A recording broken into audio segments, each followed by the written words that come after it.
peoples, what's up? Welcome to Shelf Stories, the channel that tells tales from games, books, and life. I am your host, Jason. Thank you so much for stopping by for this latest episode of Good Trouble, the series where I engage in above-the-table conversations about things I feel are important to talk about here in the board gaming community in a spirit of education and compassion. I am taking on one of the big ones this time, Frosthaven. Frosthaven by Isaac Childress, Cephalo Fair Games. $13 million Kickstarter, the follow-up to Gloomhaven, currently the number one game on Board Game Geek. It is very interesting, the turns that it has taken recently. So Gloomhaven, big fantasy world, lots of invented races and creatures and lore and all that kind of thing. Isaac decided that he wanted to go in a different direction, a more culturally sensitive direction. Detailed that in a recent blog, update number 80 on the Frosthaven project. Caused a lot of kerfuffle and uproar and lots of different things, which I will get into. I particularly wanted to respond to a video by the King of Average called Safe Haven. It's time to push forward. I'm going to link that video in the show notes. So, the reason I want to do that is because there was a good faith effort to engage with, criticize what Isaac was doing, and I would like to respond to that criticism. I appreciated the video's spirit. It was kind. It tried to wrestle with the issues. I really disagree with some of the stuff, but I appreciated the spirit. So that is the what I would like to offer with this follow-up to that particular project. But before I get to that, if you are visiting Shelf Stories for the first time, welcome. Good Trouble is my series of videos. This is not the first one I'm doing of these, where I engage in racial issues, colonialism, cultural issues, the things that we talk about as gamers, but we're kind of afraid to sometimes. But I try to find ways forward that bridge gaps, bring multiple perspectives to the table, and offer something fruitful. So I invite everybody to enjoy my series of Good Trouble videos. I also have Shelf Help. I'm a mental health therapist, so I present tips and tricks over different videos on how to be a happier gamer and a happier person. And my channel is about voices. I have interviews with friends and publishers, designers, gamers, people from all over the board gaming industry. I don't care who you are or what you think. You belong on my channel to speak your voice and speak your truth. Please go enjoy all that on my channel. It's free. I got no Patreon. There's no ads. I want to value everybody's engagement. So thank you so much. I appreciate everybody for stopping by. So before I get started, I'd like to articulate why I'm getting involved in the first place. I do not want to get involved in every single social media kerfuffle. Believe me, I know I may give that impression with how often I make these videos. However, it's exhausting, and I try to pick my spots pretty carefully. In this particular case, I'm already picked to be involved in this. My video, Shelf Stories, you see the link right there on Isaac's blog, was linked. Isaac did ask permission. I said yes, that's totally cool. The interview that was linked was with James Mendez-Hose, the cultural consultant. We spoke about why we love cultural criticism. Also, the Ludology podcast with Mendez as well was linked. So I'm a partisan. I'm supportive of Isaac. We chat sometimes about some of this cultural stuff. And so there it is, right? And you could tell Isaac was at great pains to just really explain stuff, really felt like he knew what he was doing. He knew that this might not be popular, so he tried to go, point by point, explain to people what he was doing, removing some of the harmful stuff, removing stereotypes, and getting the narrative right, making it better. Title of the blog, update number 80 on Frosthaven, getting the narrative right. Ooh, it just didn't go well. King of Average, who I will refer to as KOA in this video, just to make it clear that this is not personal. This is between content creators. It's a discussion. There's some disagreement, but there's no reason why we can't just, converse. And maybe at some point we'll pick it up, right? On either publicly or privately or whatever. I did comment on your video, by the way, KOA. I have a comment right over there. So, hopefully this video gets some conversation going. The first part of KOA's video is something with which I completely and utterly agree. So here is Isaac. Knows he kind of, knows a couple things. Knows in his heart he kind of has to Not from any force perspective, but just kind of has a moral sense. This is my game, and I don't want it to have certain things. I don't want to have stereotypes. I don't want to have, cultural appropriated tropes. None of that stuff. So making his own free will decision, puts out this blog, and says, I've hired a cultural consultant. He's going to do this, this, and this. I think this, and this are important. Really lays out the case. Lays it out for fans who are supportive, like myself. Yeah, do your thing. Lays it out for folks that are skeptical and says, here's his attempt to persuade and explain. And then acknowledge that there are a faction of people who just won't be happy with this kind of change. Fine. Email Cephalofair for a refund. And then the kicker, which is the end of the blog. We did refunds for people who don't think Black Lives Matter last summer, and we will also do refunds for those who don't think board games should be safe spaces. I don't want to get into too much in the weeds of that. I thought it was just really indelicately phrased at best. Full disclosure, Isaac and I have spoken about that, and at some point, Isaac, again on his own, will just kind of put out some kind of statement addressing that. I'll just leave that to it. It's not good. And KOA was right on exactly why. The implication is, if you wanted to cancel your pledge, if you thought about canceling your pledge, if you didn't like the changes at all, then you were a racist. And and that's the worst thing that a certain type of person can be called. And I don't want to get too much into the actual thing. I just want to make a general point about my practice here on Shelf Stories. If you've seen my videos before, if you watch me for the first time, I do not ever call somebody a racist, sexist, homophobe. Those stigmatizing labels, you have to really deserve it over multiple infractions, personal contact. That is something that short of that really, far out extreme, I will never use that label. All labels are damaging. All labels are just shortcuts. They're lazy thinking. And not only is it like kind of violence to critical thinking, it's just really stigmatizing. For a certain type of person, like if you're like a white moderate, if you're just like a person that's kind of tries to be in the middle of things, getting that label, having that stink attached to you, it's basically a scarlet letter, basically a yellow star. It is a invitation to exclude, harass, treat terribly. That person's a racist. They don't deserve any consideration. They're a sexist. They do this. And, when we talk about cancel culture, like if people kind of go back and forth, whether it exists or not, but if it does exist, the mechanics of that kind of thing is to ascribe the label first. You don't cancel people, you cancel labels.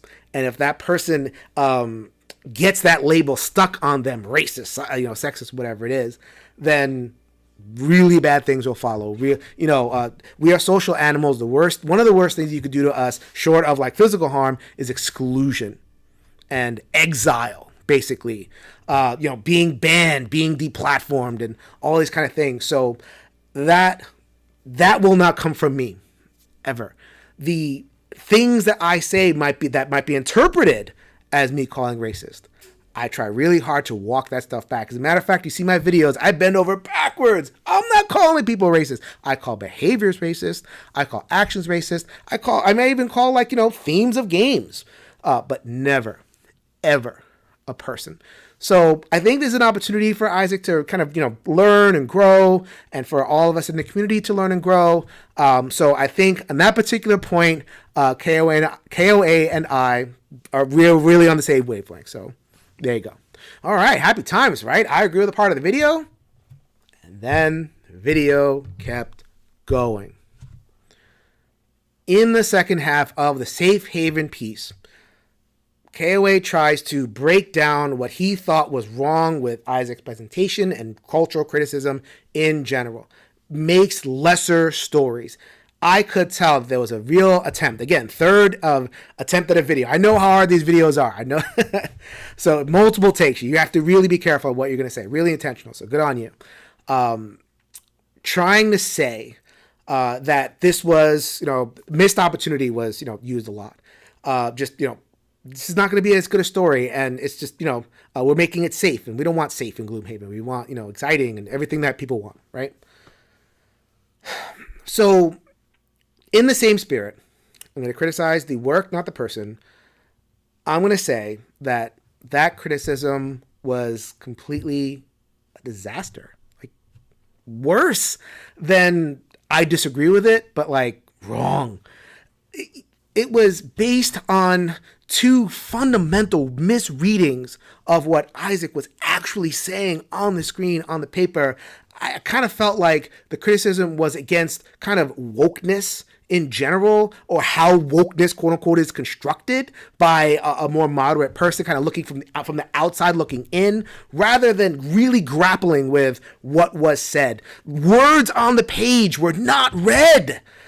And it's like building castles, but on a sandy foundation. You can talk all you want, and the video was pretty long, and I felt kind of sad because like a lot of effort was put in, but was resting on poor foundations, fundamental misreadings of what we're trying to do as cultural critics. So let me break that down, and I think it's really worth just point by point, because saying what we mean, because there's so much misunderstanding. I really hope this helps. All right, error the first. So this is KOA quoting Isaac, or thinks he quotes Isaac. Frosthaven, quote, will not have culture derived from the real world or that you can draw parallels to, end quote. Goes on to say that some of the best fiction intentionally borrows from culture, talking about X-Men 5, Babylon, all these other great projects, borrows from it and tells, resonance stories and, emotional stories, and that's the good stuff. And now because, people draw parallels and they get hurt by what's in there, let's take all that out so that it could be safe, safe haven, right? It's not what Isaac said. It is not the words on the page or the screen. Let me read them to you. This is the exact quote. In a nutshell, he being Mendez, not that James guy, by the way. If you refer to somebody, call them what they would like to be called, good general practice. He is looking through all the narrative of Frosthaven and at all the different cultures depicted within. He is making sure everything is internally consistent, that it isn't co-opting any real-world terms or ideas that may be harmful to players or any real-world cultures. What does that mean? You can draw from culture. You can be inspired by culture, depict different cultural things. Your fiction could just borrow from the entire world and do what good fiction does, which is like rearrange it according to, different standards, make people think, excite people, open up people's visions by rearranging what has been, taken, but don't co-opt.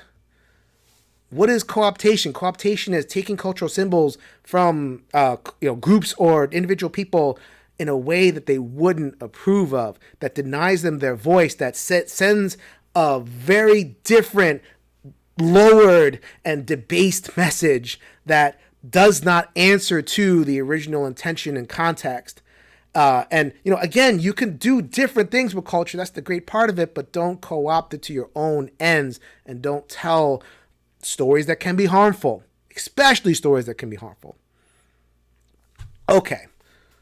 What does that look like in real life? Let's take an example. Vermlings. Vermlings in Gloomhaven are a sentient rodent race. And let's say that I don't know anything. Let's take all this Twitter stuff out of here. Let's take all this, social media, whatever out of here. And I'm just, new player, coming to Frosthaven for the first time. And I see a Vermling. All right, cool. I am going to, check it out. It's a, sentient creature. Looks like kind of a shaman type thing, in the forest and everything. So I'm already kind of like primed with an association. Like, okay, this might be some sort of like natural native type thing. Okay, great. Now I go, just kind of read some general stuff about the story. Gloomhaven's basic lore is that humans are a settler colony, taking land away from the native Vermlings and Enochs. Enochs being another race. All right. So now I have Vermlings, and now I have a story behind them. Colonist story. Now I'm in the mode of like seeing them as ciphers for Native Americans, right? And I know what people are thinking out there. It's like, oh, you're putting it in there. Gloomhaven's not racist. Gloomhaven doesn't hate Native Americans. Okay. This isn't about... Try not to be so literal here. I'm going to ask the audience, don't be literal with this stuff. Follow the argument step by step as much as possible. I'm trying to do the best that I can to lay it out. Okay. Just pointing out that, like, that I'm making this association between, Vermlings and Native Americans. And guess what? It's not just me, even random Reddit person. It makes the association pretty clearly, but this is clearly a metaphor for, European colonization. Okay. That is not necessarily a bad thing. Right? We're not in co-op land yet. We're just using it now. You could tell a pretty noble story. With anthropomorphic mice. I happen to enjoy Mice and Mystics. Mice and Mystics is an excellent game. Tells a great story. Heroic mice walking through a castle. And there's plenty of other good stories that you can tell with that kind of trope. Let me go to the Cephalofair blog itself and see what I can see about Vermlings. Vermlings are a scavenging animalistic race. They feed off the flesh of the dead. And when they can't find any of that, they are more than happy to do the killing themselves. Though primitive, they typically hunt with crude knives and bows. They are small and weak-willed, so they can be controlled by more powerful races with the right combination of food and fear.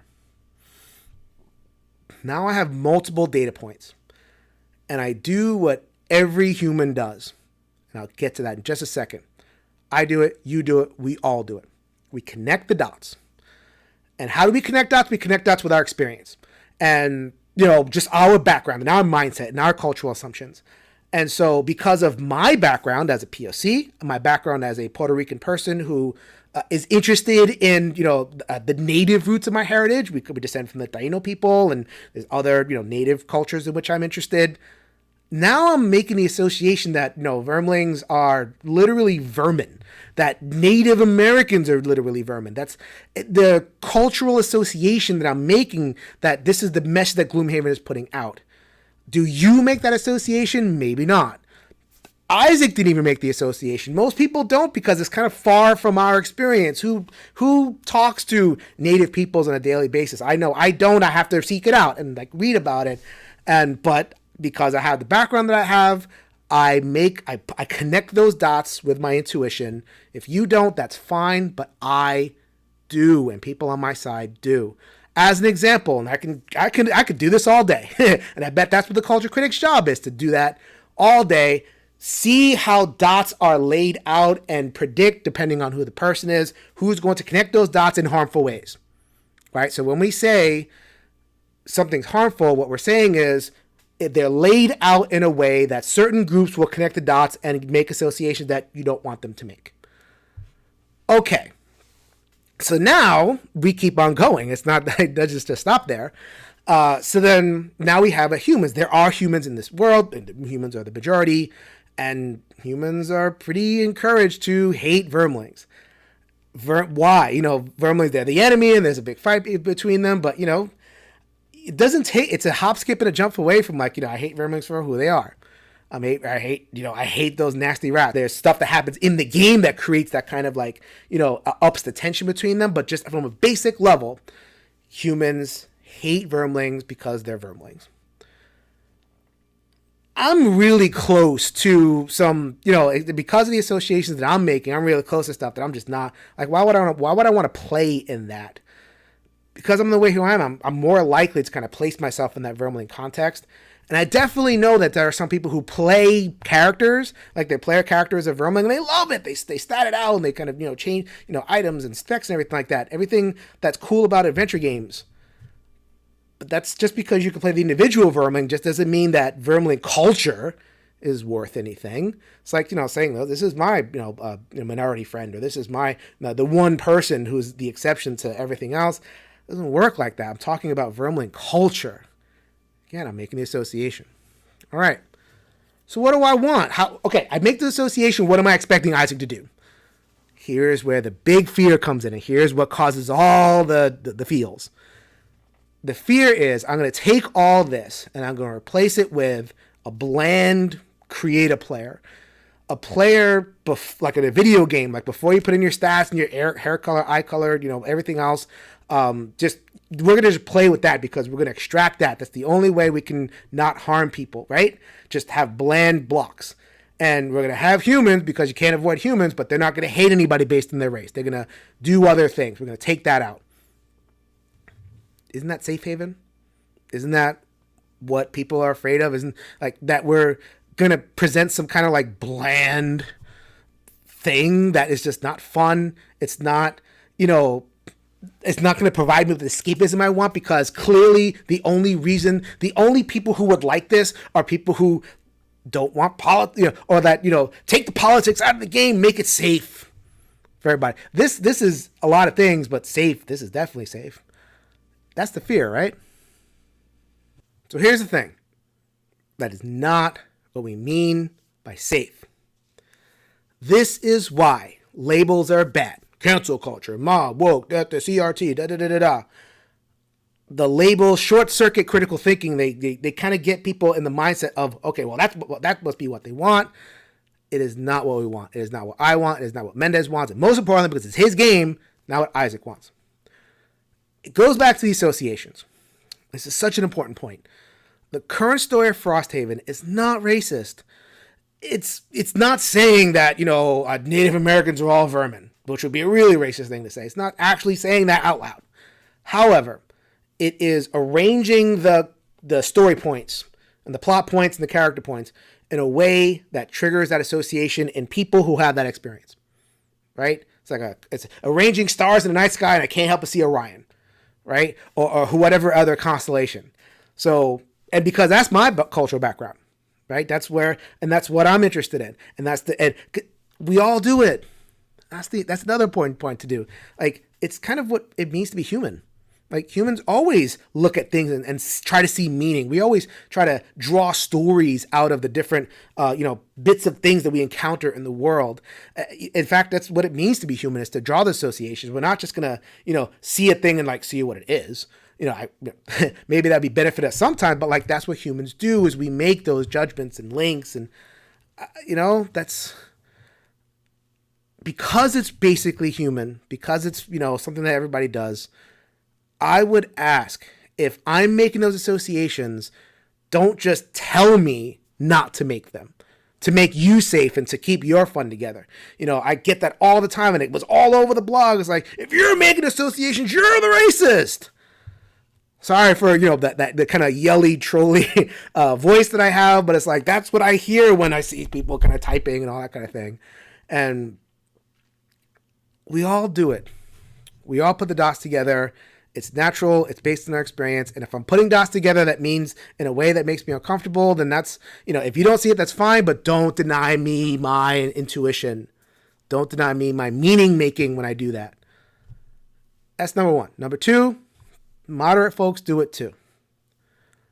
Did Isaac call people who canceled their pledge racist?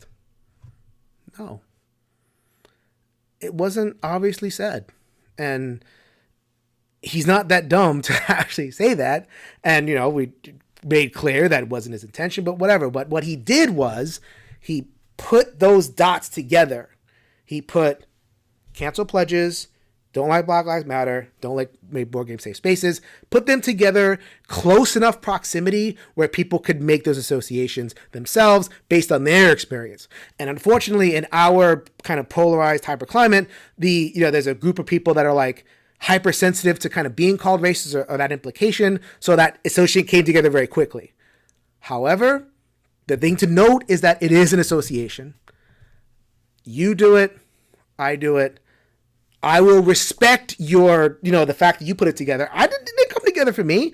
And to me, it could have been a choice, like a moderate person could have been said, okay, well, I like Black lives and that's fine. And I think board games should safe spaces. I'm not talking about me. That could have been the link. Not a lot of people went that road. And I'll respect that. I'll respect that people don't want to be called racist. They don't want to be implied. They don't want to be associated with that. They don't want to have that triggered. And what we're asking for is the same thing. I don't want to have that association triggered any more than you want to have the associations that you don't like triggered for you. All right, so what's the $64,000 question, right? How can we move forward? How can we make a game that's both safe and cool at the same time? So here's the thing that I think that a lot of people will be surprised by. I actually want to keep that. This idea that human beings like see other cultures or like in racial terms, like the idea of a race war. I want to keep that. That's human. That tells interesting stories. It resonates with my experience.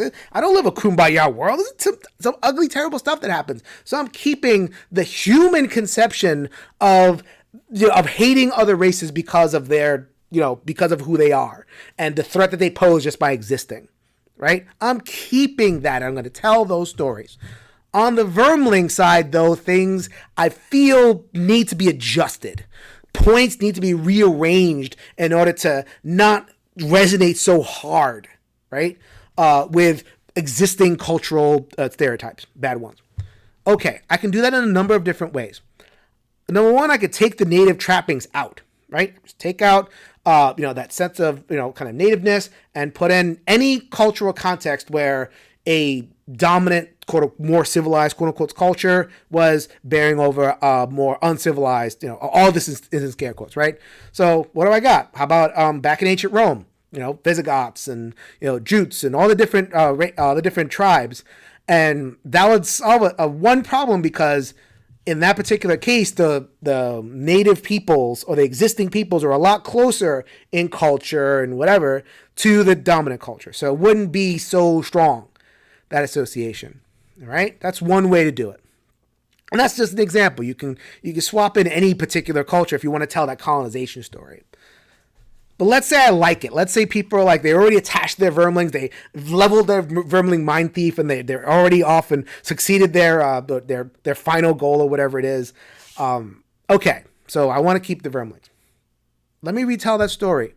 Let me, instead of them being like debased animals, maybe they're have a whole civilization going on. Maybe they have like the Vermling version of Teotihuacan, some like big city that, in the lore of Gloomhaven maybe didn't fall.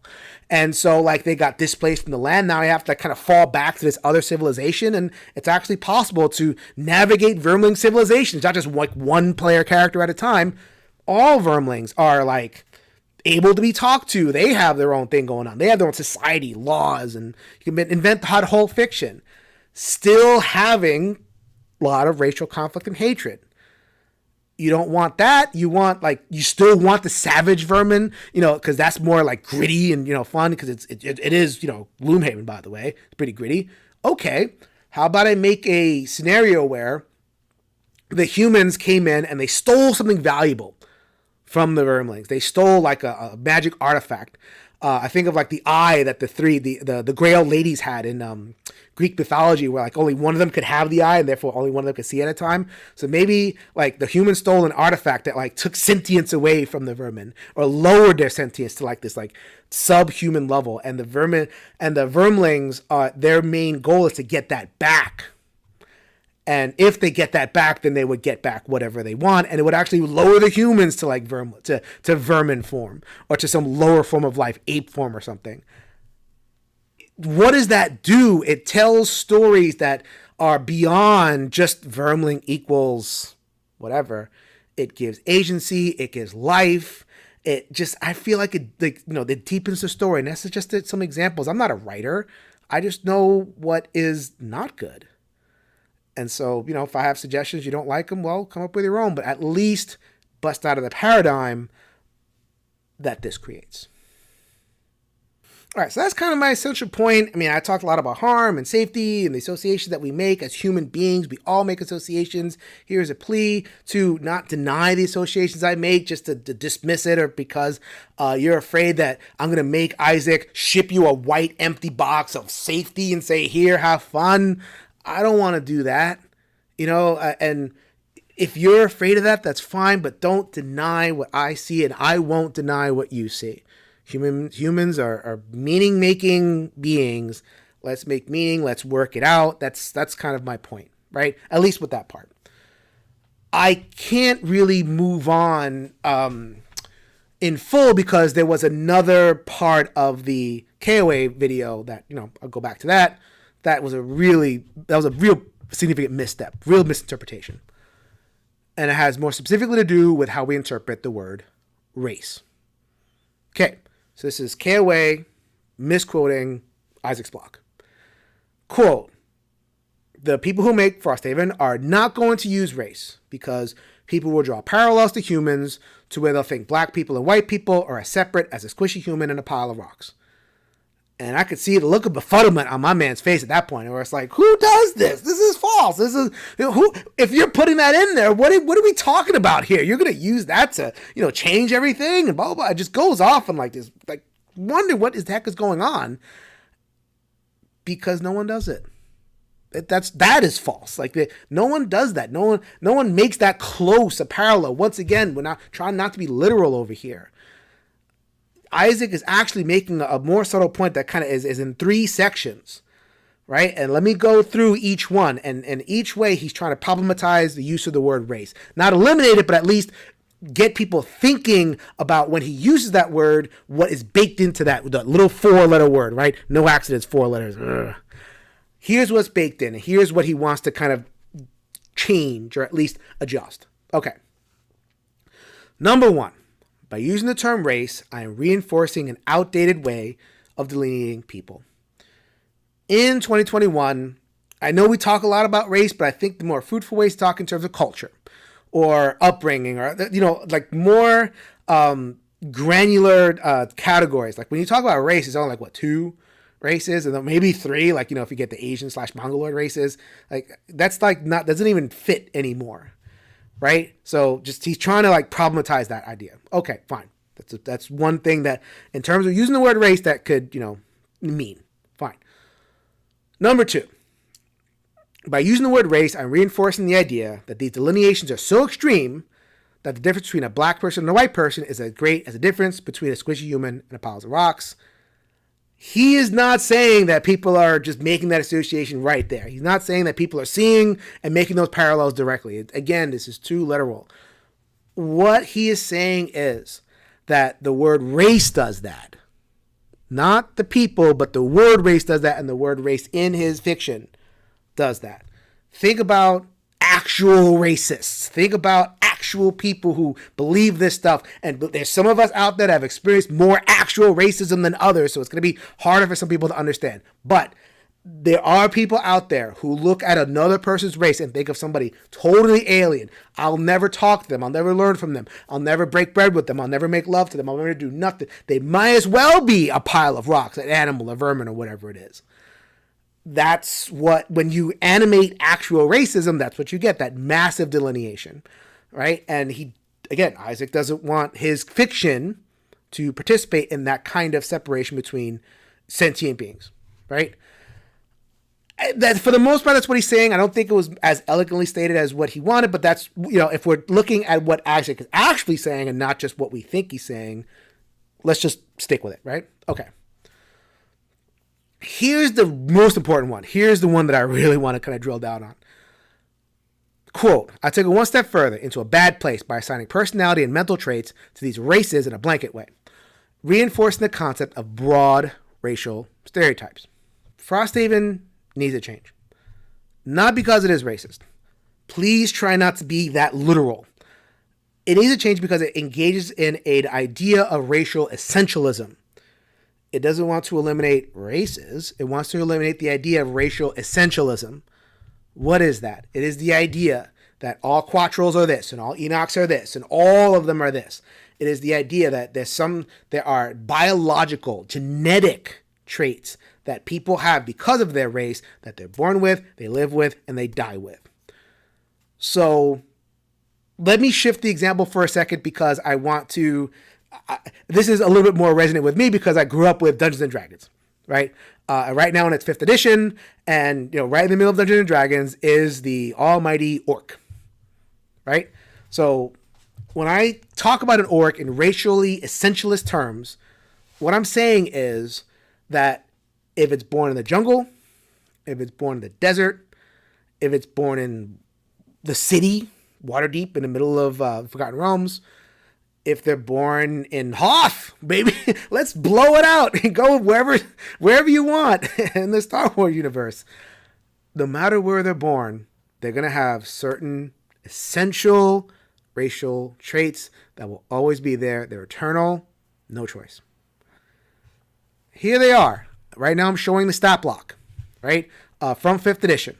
And I know it just changed. Like in 2020, they took away the idea of stat negatives.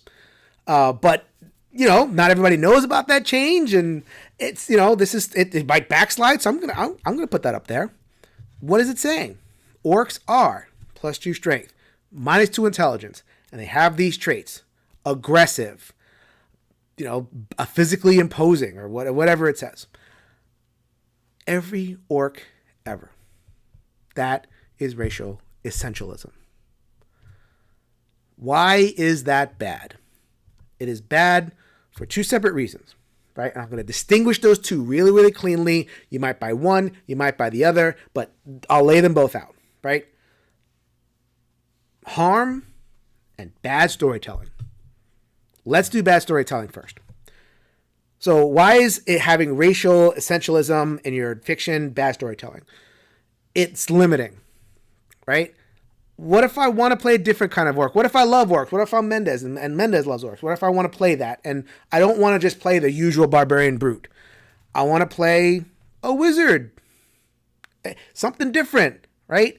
I can. It's a role playing game. I'll do what I want, but there's going to be pressure not to. Like I've been in plenty of groups where it's like I want to be this weirdo thing, and then everybody's looking around going, "Well, that's GIMP. You don't play that. Play something that will actually help the party." And there's that pressure to play according to your stats, and that it's fine. That should be. I don't want to play GIMP. I don't want to play something that's substandard. But that means I can't play my orc wizard. It means that I can't tell rich stories with, let's say I want to play an orc wizard that actually has a bonus to intelligence. Maybe, the orc wizard that's more smarter than Elminster or whoever is the big wizard in Faerun nowadays. I lost track of it. It's too many changes, but, I want to be like a prodigy. And it has different, or I want to be like, an orc bard that just converts the world and whatever I'm performing or anything like that, and as soon as I said orc bard, I got the racial stereotype of like an ugly orc banging a drum and yelling really loud. What if I want to play an orc that sings like an angel? I can't tell those stories effectively because of the essentialized racial stereotypes. And I can go all up and down, all different races, all different, at least, fantasy races of stories that I cannot tell because they're essentialized. And that doesn't mean that, I have to take out conflict. That would be awesome. It's like, let's say it was flexible stats but the society still felt that prejudice. They still thought of orcs as savages and aggressive and everything. I'd love to be able to live that story where the DM is kind of playing all the antagonism with me and I'm overcoming it with my orc wizard. And I can really resonate with that. I can tell like a real kind of hero story, an underdog story. Nothing says that hatred has to disappear, just essentialism. Let's take the cap off and tell more flexible stories right at the table. And going back to Frosthaven, tell different stories with the Enoch, Vermlings. Let me tell a story of a noble Vermling if I wanted to.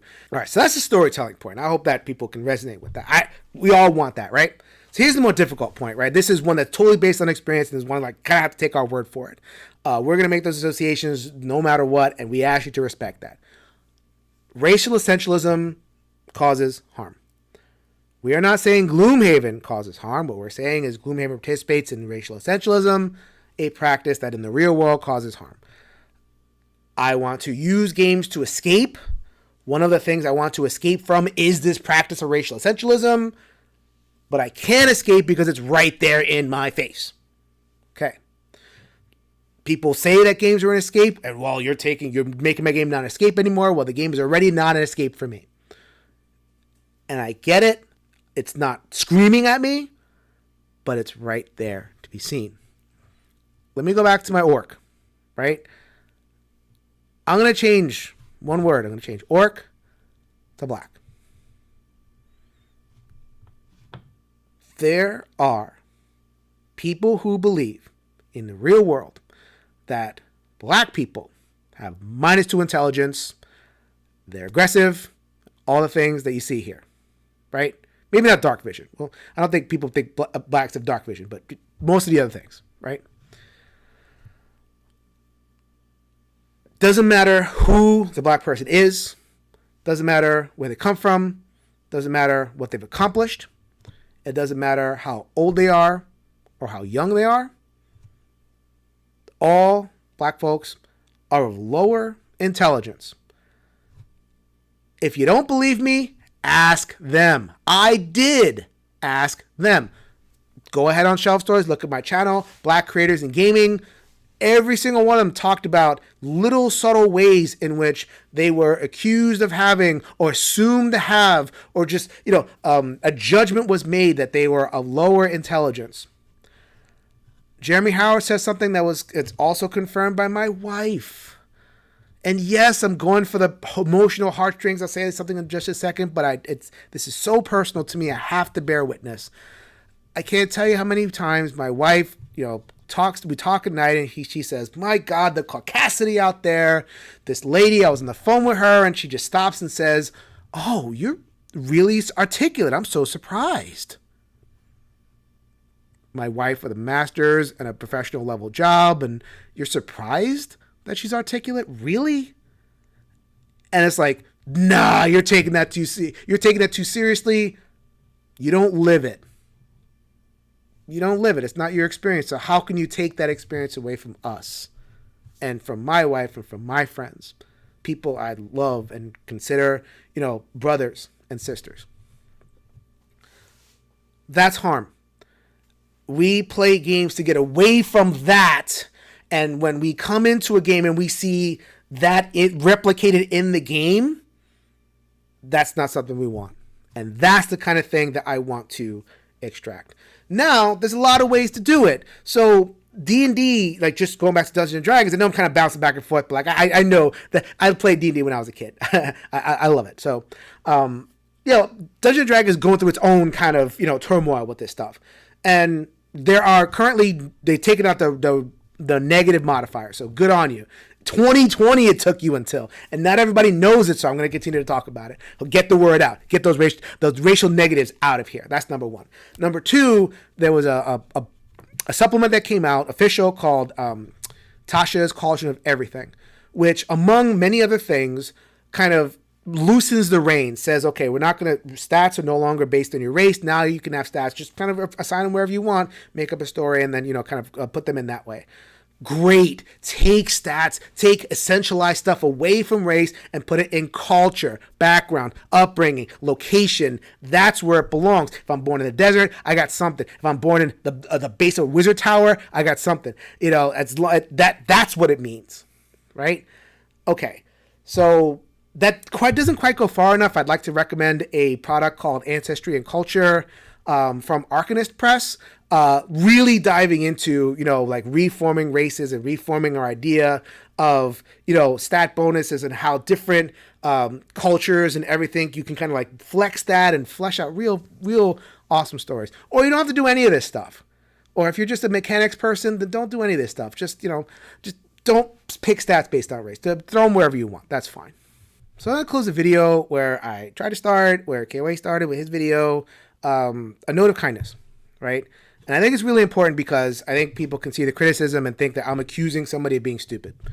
How could you be so stupid? How could you do this, this, and this? And there's a lot of that going around. Like, how could you be so stupid to make that association? How could you be so stupid to, misread that clearly worded thing? There's nothing, that is not what I want to accuse of at all. That is 100% not true. This is hard stuff. Culture is hard stuff. Why is it hard? Because we're trying to get into the way other people see. We're trying to bridge trust. It's a trust thing. Our sides don't trust each other right now. That's what it means to be polarized. So when we see a thing or hear a thing, we're going to interpret, and we're going to bring what we, what we are afraid of from the other side. So like my contention, and he could tell me if I'm wrong, is the reason why those things were misread was because it's almost like a larger wokeness was like behind those words. It's like, like when you see what, what someone from my side says and that immediate association happens, well, they're talking about wokeness and they go off on this other thing, right? That's not stupid. That's mindset. And mindset is the hardest thing to change about human beings. I say in my therapy, I close every video that says, if you can change your mind, you can change the world. Literally. Because your mind is constructing the world. Your mind is drawing those dots and drawing meaning. And sometimes the meaning is wrong. And we need other people to show us what a more proper way of arranging the dots is. What's more fruitful for communication and dialogue and all that kind of thing. That's what I'm all about. That's what Shelf Stories is all about. I'm pretty aggressive calling out a white mindset. I talk about caucasity. I talk about, in another video I got called out for like, why are you talking about the whale of whiteness? Why are you talking about a Caucasus Caucasian? Why are you talking these racial categories? If you're talking to racial categories, you're the racist, right? Because I don't talk about race in terms of essentials. Talk about it in terms of mindset, behaviors, practices, ways of thinking that can change. I'm very forward about things I think are harmful, but I try to do it in a way that honors the person and their ability to bridge the gap, change minds, have them change my mind, and move forward. And that is the spirit in which I offer this video, this response, and at the end of the day, this invitation to further discuss some of this cultural issues, which are really, really hard. But I think most of us, if we could figure it out, it's a win-win for everybody. That's my presentation. This is Shelf Stories. Please go ahead, like the video, subscribe to the channel. If you can change your mind, you can change the world. So until next time, later, everybody.